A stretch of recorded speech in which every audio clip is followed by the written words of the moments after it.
ગુજરાતનું અગ્રીમ ગણાતું ગોંડલ માર્કેટ યાર્ડમાં ગઈકાલે ધાણા અને ઘઉંની આવક છે તે શરૂ કરવામાં આવી હતી। ત્યારે આજ વહેલી સવારથી ધાણા અને ઘઉંથી ગોંડલ માર્કેટ યાર્ડ છે તે છલોછલ છલકાયું છે। ત્યારે આપણી સાથે હિતેશભાઈ સાવલિયા જોડાઈ ગયા છે, તેની સાથે વાત કરીશું। હિતેશભાઈ, કેટલી ધાણા અને ઘઉંની આવક છે, કેટલા ખેડૂતોને ભાવ મળી રહ્યા છે? ગુજરાતનું અગ્રીમ ગણાતું ગોંડલ માર્કેટયાર્ડ ખાતે ગત રાત્રિના ધાણાની આવક શરૂ કરવામાં આવેલ હતી, જેમાં 2.5 લાખ બોરીની આવક થયેલ છે અને વાહનો જોઈએ તો 2200 થી 2500 વાહનોની લાઈનો લાગેલ હતી।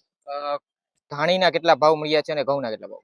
ધાણામાં ભાવ જોઈએ તો 1000 રૂપિયાથી લઈ અને 2291 રૂપિયા સુધીના ભાવ મળી રહ્યા છે અને ધાણીમાં જોઈએ તો 1150 થી 2400 રૂપિયા સુધીના ભાવ મળી રહ્યા છે। ઘઉંની પણ આવક કરવામાં આવી હતી, ઘઉંની કેટલી આવક થઈ છે, કેટલા ભાવ મળ્યા છે અને ખેડૂતો ક્યાંથી આપણે ગોંડલ માર્કેટ યાર્ડમાં આવતા હોય છે? ઘઉંની આવક શરૂ કરવામાં આવેલી હતી, જેમાં 1 લાખ કટ્ટાની આવક શરૂ થયેલ છે અને ઘઉંના ભાવ જોઈએ 430 રૂપિયાથી લગાડીને 530 રૂપિયા સુધી લોકવન મળી રહ્યા છે અને ટુકડામાં ભાવ જોઈએ તો 430 થી 630 રૂપિયા સુધી ખેડૂતોને ભાવ મળી રહ્યા છે। ગયા વર્ષ કરતા આ વર્ષે ભાવમાં કેટલો વધારો હશે કે ઘટાડો હશે? ધાણામાં ભાવની સરખામણીએ જોઈએ તો ધાણામાં ખૂબ સારું છે અને ખેડૂતોને ખૂબ સારા ભાવ મળી રહ્યા છે। ઘઉંની જો વાત કરીએ તો ઘઉંમાં કેટલો ભાવ મળી રહ્યો છે? ઘઉંમાં પણ ખેડૂતોને ખૂબ સારા ભાવ મળી રહ્યા છે। થોડા સમય પહેલા જે આવક છે તે કરી હતી, તેમાં ધાણાની 1.5 લાખ જેટલી આવક થઈ હતી। ફરી એક વખત આજે 2.25 થી વધુ આવક છે તે થઈ છે, તો હજુ પણ આવનારા દિવસોમાં ગોંડલ માર્કેટમાં ફરી એક વખત વધશે? આવનારા દિવસોમાં માર્ચ એન્ડિંગની રજાઓ આવતી હોય, જેથી આવકમાં ફ્લો થઈ રહ્યો છે।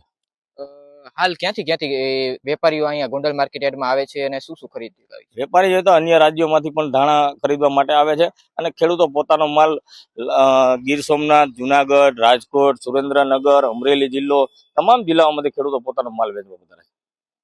આ હતા હિતેશભાઈ સાવલિયા જેના દ્વારા જણાવવામાં આવ્યું હતું કે આજે ધાણા અને ઘઉંની વિપુલ પ્રમાણમાં છે તે આવક થઈ છે। ઉલ્લેખનીય છે કે થોડા દિવસો પહેલા ધાણાની છે તે 1.5 લાખથી વધુ છે તે આવક છે ગોંડલ માર્કેટ યાર્ડમાં થઈ હતી। Chris Patel, Navjon news, Gondal. વૈષ્ણવજન તો તેને કહીએ જે પીડ પરા